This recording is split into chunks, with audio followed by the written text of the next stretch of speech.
So last video we went over a lot of stuff. We went over a bunch of things I won't reference to a lot right now, but learning how to do those longer bows was very, very important. And again, on every single string. So do long bows throughout scales, G, D, and A scales. Those are again our three main scales because we're in the open position where we're just doing the open first, second, and third fingers on each string. And what I'm encouraging you to do is keep on playing songs on your own. Everybody has something different they want to learn. Some people are like, oh, I want to learn, an old fiddle tune. Some people want to learn a beautiful classical piece. Keep it very simple. Now you're kind of adding in some note reading because you already know. Now pick songs in note reading that are going to be in the open position. That are going to be maybe the key of D, maybe key of G, maybe an A. But we're going to try to stay within those particular keys. You can figure out the key signature and what that means on your within your sheet music. But when you are stepping out to play more by ear and read more music, you're always making sure that you're bringing your form and technique along and making sure that everything you're playing is quality. So what we're going to add on is a whole new thing I want you to try. We again have worked on ear. You've probably added some note reading in, which is wonderful. We've been working a lot on the quality of everything. And now when we add this next step, you're going to love this. You'll hate it too, probably. But it's double string. So people have always come to me and been fascinated by the fiddle sound of double strings. It's not only in fiddling; it's in jazz, it's in classical, and double stops, double strings, drones. Those are kind of three categories. The double strings are simply whenever you're doing two strings at once. Now, people will often try those, if particularly like fiddle players, and then they'll find, man, this is frustrating. This is terrible.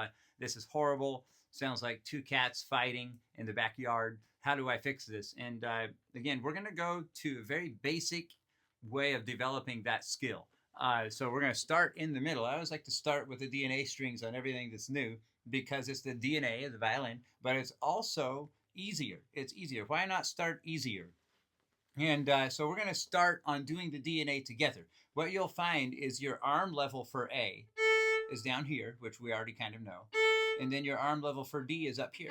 So we've got about 4 inches or 3 inches. So what we're going to do is we're going to move from A up a little bit to where we match the D with it. So we're going to start doing 2 or 4 count bow pulls. We always do every exercise in timing. So we're going to do 4 count, and we're going to bow both D and A, and you're going to try to consistently, don't add too much pressure, because the automatic thing your arm wants to do is just something like that. Because it wants to make sure it gets both of those strings, but it isn't pressure that gets the strings. It's your level of arm and keeping the bow constantly at that level, which takes a level of skill. And hopefully you're level-headed. So we're going to go and do D and A together. Quick tuning.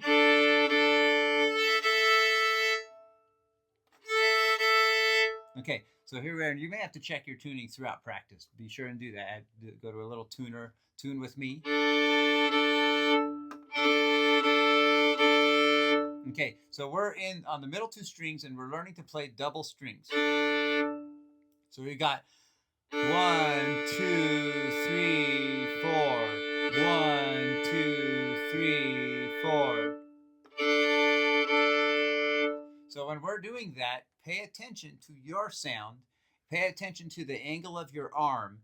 It's going to be extremely important that you learn how to do the double strings on just open strings where you're totally consistently on both strings, because you'll find you'll be on D, then you'll be on D and A, and then all of a sudden you'll be on A and not on D, and you don't want to do that, and then you don't want to go too slow. So very gentle, nice long bow, consistently on both strings until you can get it to where it just works every time. 2, 3, 4.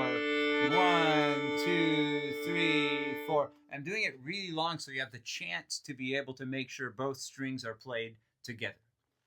So when you're working on playing those double strings and getting that quality sound, we can begin to add other notes to it. So it's going to get a little trickier. So I'm going to do a few more of those 4 count on the open strings. Then we're going to start to do the scale. 2, 3, 4.